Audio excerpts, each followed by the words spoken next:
Valerio Rocco Lozano es profesor de Historia de Filosofía Moderna en el Departamento de Filosofía de la Universidad Autónoma de Madrid. Desde el 2012 es coordinador junto con José María Zamora del Máster en Filosofía de la Historia, Democracia y Orden Mundial. Y desde 2015 es vicedecano de Investigación, Transferencia del Conocimiento y Biblioteca de la Facultad de Filosofía y Letras. Es miembro del Grupo de Investigación, Filosofía Geopolítica de la Historia y del Proyecto Europeo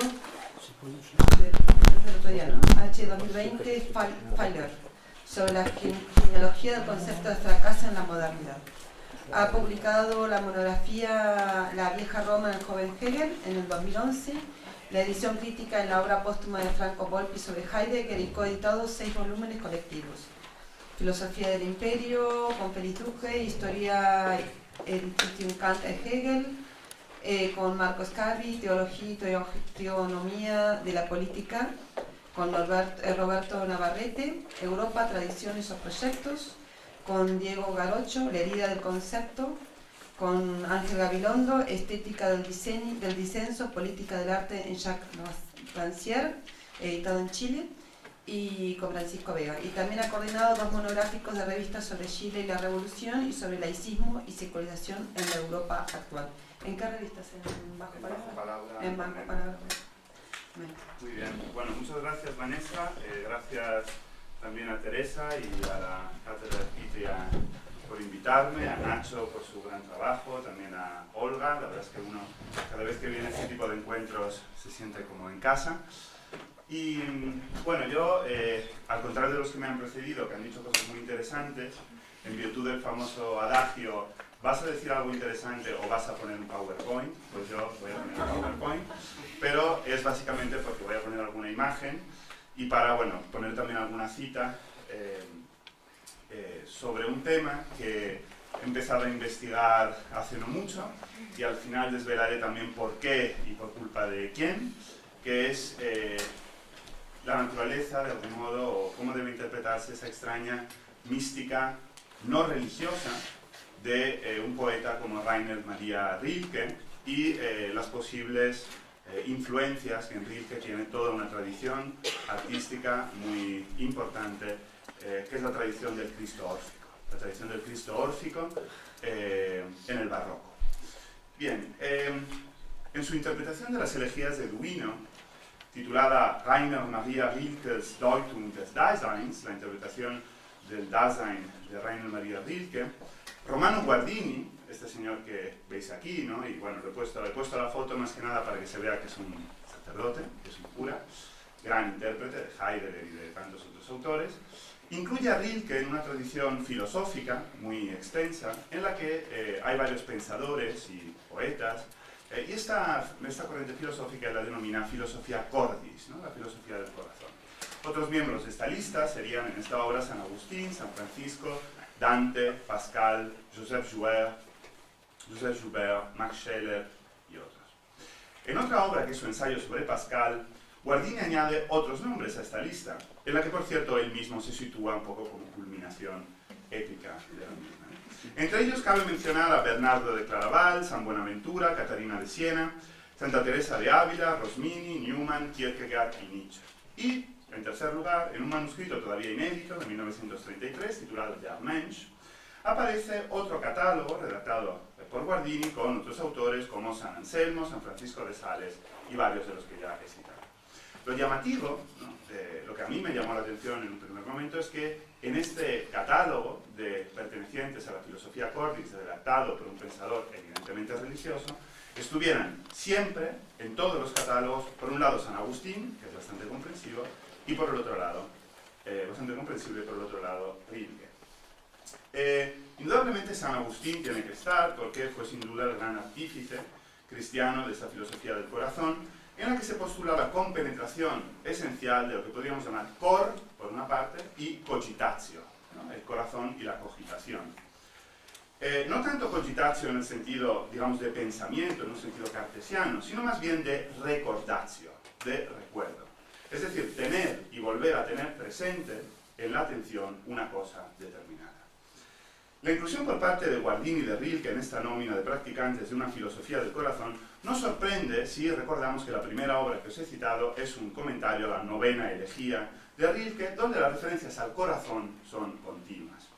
En efecto, es posible identificar 4 núcleos temáticos. Para esto tengo que decir que me ha ayudado mucho el reciente libro de José Manuel Cuesta Val y de Amador Vega, titulado justamente La novena elegía, que relacionan la noción del corazón con otros tantos conceptos centrales de la filosofía cordis, ¿no? He hecho una especie como de deducción trascendental de las categorías de esta filosofía del corazón, con 4 rubros categoriales que he puesto ahí. Serían lo indecible, la interioridad, la invisibilidad y el brotar de la existencia. Entonces he escogido algunos lugares de la novena elegía que en mi opinión reflejan estas 4 características de esta perspectiva.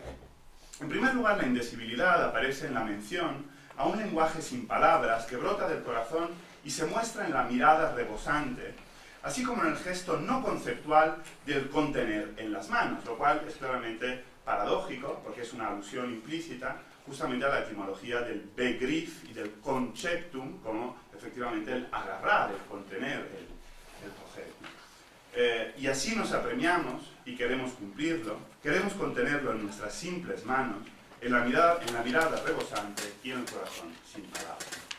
La interioridad, por otra parte, que es un poco en la que yo me voy a centrar después, se expresa de manera magnífica en la comparación entre los martillos que envuelven, encierran y oprimen el corazón, al igual que la dentadura contiene y amenaza la lengua, lo más valioso por su capacidad de alabar.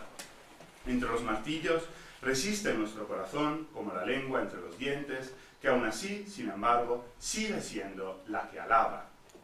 La invisibilidad, la tercera característica de la filosofía cordis, tal y como se expresa en la novena elegía, se encuentra en uno de los pasajes más célebres del poema, relativo a la capacidad de transformación y por ende de salvación en nuestro corazón de las cosas que viven fuera de nosotros. Y esas cosas que viven de pasar comprenden que tú las celebres, fugaces, nos confieren una salvación a nosotros, los más fugaces, quien quieren que las transformemos del todo en el corazón invisible o infinitamente en nosotros, seamos al fin lo que seamos. Y por último, la existencia brota como un manantial desbordante en el corazón y a partir del corazón, siendo propiamente de lo que, en una especie de definición, podríamos decir, genética neoespinocista, se vive entre el recuerdo y la esperanza. Mas yo vivo ¿de qué? Ni la niñez ni el futuro menguan, desbordante existencia me brota en el corazón. Pues bien, tras haber localizado brevemente estos 4 rubros categoriales relacionados por el corazón, podemos preguntarnos de manera más sistemática qué características tiene esta filosofía cordis, esta filosofía del corazón, que puede leerse en la novena elegía de Rilke. En primer lugar, para comprender la dimensión de la indecibilidad y de la existencia, es preciso abordar la cuestión a la que ya me he referido de la recordación. No solo en alemán, el recuerdo y la interiorización reflexiva, a través del prefijo están conectadas en el término erinnerung, ¿no? Podríamos decir reinteriorización. También en el latín, el recordar contiene esa alusión al corazón que sería central en toda esta tradición de la filosofía cordis. Cuando la cogitatio se compenetra esencialmente con el cor, como decíamos anteriormente, y como dice Guardini con respecto a San Agustín, entonces ese pensamiento ya no es abstracto raciocinio, sino que también es recordatio, volver con la mente sobre lo experimentado para vivirlo de otro modo. Por ello, en este enfoque, el pensamiento está ligado al sentido, en toda su polisemia, o dicho en otras palabras, palabras que son de José Manuel Cuesta Abad, el espíritu está aquí, cerca de la sangre. Como es bien conocido en esta línea, Heidegger ha puesto en relación el bloque semántico del Gedank con la relación etimológica que aúna el pensar, el agradecer y el recordar con el del ánimo y el corazón, Gemüt y Herz, al hablar en Wahrheitsdenken de Pascal y de su lógica del corazón, ¿no? Lo cual, por cierto, me remite a esa lógica de lo irracional que estaría en la crítica del juicio de la que nos acaba de hablar Manuel Fontana.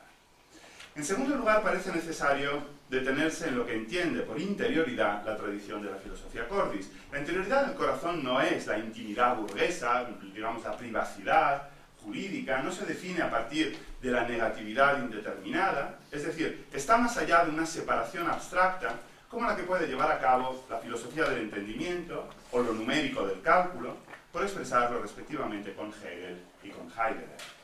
La filosofía del corazón sobrepasa la contraposición entre lo interno y lo externo, participa de ese espacio único a través del cual van todos los seres, van de común acuerdo.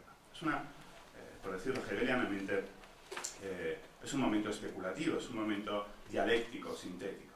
En ese sentido, la filosofía cordis entiende desde San Agustín la interiorización en el corazón como un movimiento dialéctico, una ampliación e incluso una disolución de la esfera interna, un entrar en sí para trascenderse. Y en ese sentido es posible vincular la interiorización propia de la tradición de la filosofía cordis con la Erinnerung y el In sich gehen de Hegel. La Erinnerung, esa reinteriorización, y el In sich gehen, el ir hacia adentro, movimientos fundamentales en el movimiento lógico hegeliano, en el método lógico hegeliano, que a través de la interiorización, rememoración, borran la abstracta distinción entre lo interior y lo exterior, entre lo subjetivo y lo objetivo. Cito aquí a Hegel: en su In sich gehen, en su ir hacia adentro, se ha sumergido en la noche de su autoconciencia, pero su desaparecida existencia está preservada dentro de esa noche. Y esto, digamos, contra la noche de las vacas negras o de los gatos, que todos son pardos, ¿no? Un palo a Schelling. Y esta existencia asumida, que es la anterior, pero renacida a partir del saber, es la nueva existencia, un nuevo mundo y una nueva figura del espíritu. El corazón no está solo en el interior de los individuos, esto es difícil de entender, ¿no? Sino que también es del mundo. Como se lee, por poner un ejemplo, en la famosa expresión el desgarrado corazón del mundo, con la que Hegel se refiere en las lecciones de filosofía de la historia universal al mundo romano, el desgarrado corazón del mundo, y que tan central ha sido para la interpretación de Hegel por parte de Franco Kieregin. Un desgarro en el interior de los individuos, con la apertura de la esfera de la conciencia y de los primeros elementos de libertad subjetiva, que se acompaña de un desgarro geopolítico, ese irse a pique de los espíritus vivos de los pueblos, esta es una cita literal, irse a pique de los espíritus vivos de los pueblos, de la que Hegel habla en el capítulo 6 de la fenomenología. Por lo tanto, para Hegel la ruptura interior es incomprensible sin la ruptura exterior, porque hay un corazón interior del hombre, pero también hay un corazón exterior, un corazón del mundo. La conexión entre la interiorización recuerdo y la noche de la autoconciencia, que acabamos de ver en la cita de Hegel en la fenomenología, no es baladí. Si recordamos que Heidegger considera a Rilke como poeta de la noche del mundo, Weltnacht, o también de la noche sagrada. En Rilke se expresaría poéticamente el carácter nocturno de una época de indigencia, cuya manifestación más alta estaría, y de nuevo sigo aquí a cuesta abajo, en los versos rilkeanos sobre la muerte de Orfeo. Oh Dios perdido, tu huella infinita, solo porque el odio destrozándote por fin te dispersó, somos ahora oyentes y boca de la naturaleza. Los sonetos a Orfeo nos introducen en otra característica de la filosofía cordis, que es importante para el título de mi ponencia, que bueno, no lo he dicho, pero se llama Corazón y cuerdas, la muerte musical del Cristo órfico. Esta característica musical es evidentemente la relación con la música, con la escucha y con el canto. Aquí se ve canto es existencia, Gesang ist Dasein, y bueno, tengo aquí otras citas, por ejemplo, en los sonetos a Orfeo: ha de la tierra quien conoce las pérdidas, solo aquel que con acentos, no obstante que celebran, cantar al corazón nacido para el todo. Al rescatar la potencia metafísica y mística de la música a través del mito de Orfeo, Rilke conecta su filosofía del corazón con la gran tradición del Renacimiento tardío y del Barroco, en los que el tema del Cristo es central. Ya Avi Warburg, en su tabla 41 del Atlas Mnemosyne, titulada Sacrificio, captó de manera grandiosa la potencia de la conexión entre Cristo y Orfeo en las imágenes de esta época. La temática de la incorporación del caudal simbólico del orfismo al arte y la literatura cristiana, fundamentalmente católicas, a partir de 1590, ha sido estudiada magníficamente por Fernando Rodríguez de la Flor en la primera parte de este libro, titulado De Cristo, dos fantasías iconológicas, la parte que se titula Órfico Cristo. En palabras del catedrático de la Universidad de Salamanca, nombre, eventos y el destino mismo de Orfeo fueron traducidos, repristinados a conceptos cristianos. Es esta traducción, traición y deformación la que permitió al mito de Orfeo ampliar su espectro cultural y convertirse en una referencia cristiana, abandonando el mundo pagano del que procedía. El ejemplo del que parte Rodrigo de la Flor para esta consideración, para explorar, digamos, esta translatio del orfismo en el cristianismo, es la copia de David Tenier de un cuadro de Giorgione en la Scuola Grande di San Rocco, titulado Camino Cristo del Calvario, solo que en la copia de Tenier, esa imagen, claramente inspirada por la de Giorgione, se tituló Orpheus. Si el ensayo comienza justamente por recoger el guante de la intuición de Warburg y preguntarse por qué un artista de esta época tiene la necesidad de rebautizar una obra dedicada a Cristo, llamándola como Orfeo, en cambio, es muy interesante porque la obra de Rodrigo de la Flor acaba con Rilke, con unos versos de los sonetos a Orfeo que, según él, pueden entenderse como indistintamente referidos a Orfeo o a Cristo. Esto dice él, ¿no? Tan solo aquel que levantó la lira incluso entre las sombras puede expresar entre presentimientos la alabanza infinita. Tan solo aquel que comió con los muertos la dormidera, la de ellos, no volverá a perder el más leve sonido. Aunque el reflejo del estanque se difumine muchas veces, sabe la imagen, solo en el reino doble se volverán las voces eternas y suaves. La conexión de la filosofía del corazón con el mito de Orfeo y las referencias a la lira levantada entre las sombras, ¿no?, a la lira, al arpa órfica, nos permite, con un pequeño juego de palabras en latín, o si queremos también una patada gramatical al latín, me da igual, porque sabéis que los filósofos en general juegan con las etimologías y con los lenguajes, pasar de la filosofía cordis, del corazón, a la filosofía cordis con H, una filosofía a las cuerdas, en las cuerdas, o incluso de las cuerdas, si se admite con cierta flexibilidad el uso del locativo o del dativo ético en latín. Nos conduce, por tanto, a la reflexión sobre la materialidad de la cuerda, del instrumento que es la carne misma del Dios y su naturaleza místicamente musical. La tradición de Orfeo como una preparatio Christi tiene una larga historia, al menos desde Clemente de Alejandría, pero es en el Renacimiento y en el Barroco cuando estalla con toda su potencia. En el Orpheus Eucharisticus, sive Deus absconditus, de Chesneau, o en la edición de la Biblia de Arias Montano, son constantes las comparaciones entre Cristo y Orfeo. Por otra parte, el Cristo de la Victoria, de Serradilla, en Cáceres, al que Rodríguez de la Flor otorga una importancia central en su libro, o el atribuido a Miguel Ángel, en Santa María sopra Minerva, en Roma, constituyen ejemplos de Cristos músicos, tocando la cruz como si fuera una lira, ¿no?, claramente amagando un acorde. En esta misma línea, en el Divino Orfeo de Calderón, se encuentra, por ejemplo, el anagrama entre Eucaristía y Cítara Jesu, ¿no?, la cítara de Jesús, o pero no decir la guitarra de Jesús, si lo modernizamos, y en el Camino Real de la Cruz, de Benedictus van Haften, se muestra el corazón de Jesús como expandido en la cruz, atado con unas cuerdas, creando una similitud con el arpa órfica. En pocos lugares como en este, la filosofía cordis y la filosofía cordis, con H, vienen a coincidir tan claramente en una misma imagen. Y en honor al querido Pachi Lanceros, ¿no?, he añadido un Jardín de las Delicias, que ya sabemos que no se tiene que llamar Jardín de las Delicias, apocalíptico, donde veis que uno de los tormentos, claramente es el infierno, es justamente la crucifixión en el arpa, ¿no?, la crucifixión en la lira, digamos, volviendo a esta contaminación entre orfismo y cristianismo. Pues bien, el punto álgido de esta conexión y el más interesante para nosotros se da con Cristóbal de Cabrera y su instrumento espiritual, de 1555. En los sonetos que conforman esta obra, Cristo mismo es considerado el instrumento musical de cuerda sobre el que Dios Padre toca las macabras notas de la reconciliación con el género humano, siendo sus célebres últimas palabras, las palabras de Cristo, otras tantas notas de una partitura de la providencia. Oh arpa celestial, dulce vihuela, salterio singular, sacro pandero, tus cuerdas con tu piel en el madero dan música suave que consuela. El cuero de tus carnes extendido resuena con tus cuerdas dulcemente que tañes en la cruz, Rey excelente. De este modo, la muerte de Cristo en la cruz y la de Orfeo desmembrado por las bacantes adquieren una semejanza figurativa que tiene el fin de representarla como un acto musical, como la tensión de unos miembros cuerda que suenan por sí mismos o ante la acción de una fuerza superior.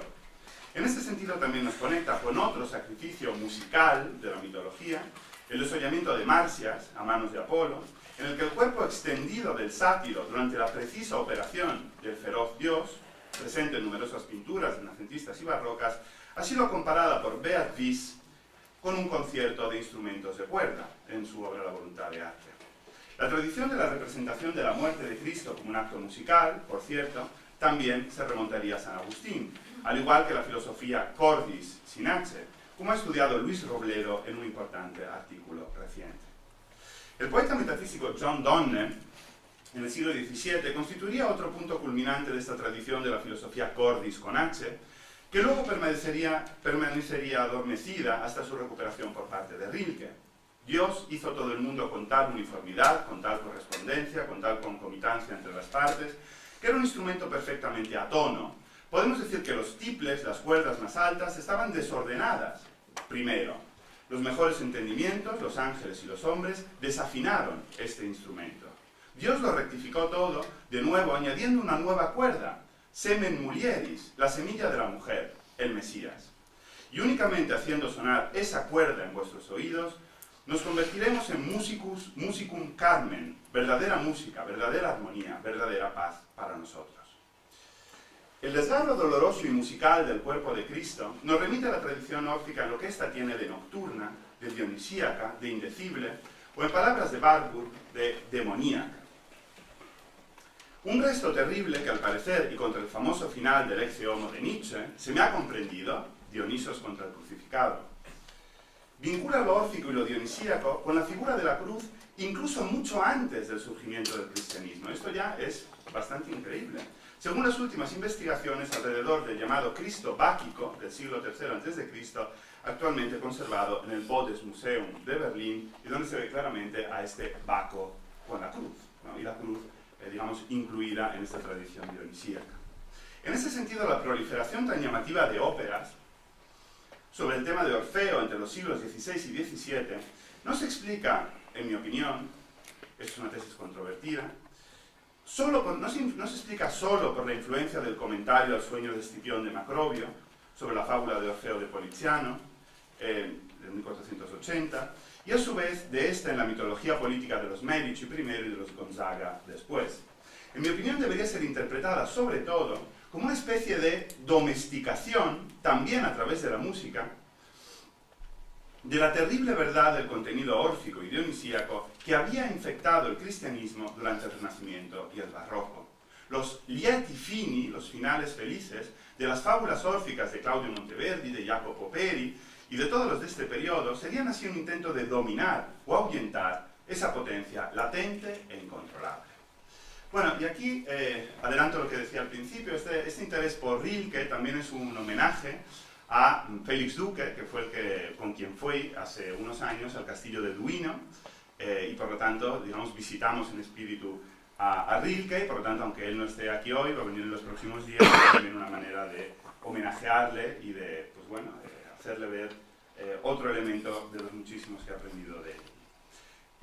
Pues bien, termino diciendo que a la luz de la reconstrucción de esta tradición del Cristo órfico que hemos intentado reconstruir, la pregunta que podemos hacernos para concluir es si tras el regreso de la Noche del Mundo en Rilke, si después de esta filosofía cordis con y sin H en su poesía, es posible o siquiera deseable un nuevo remedio, un exorcismo contra la vuelta de Orfeo. Muchas gracias.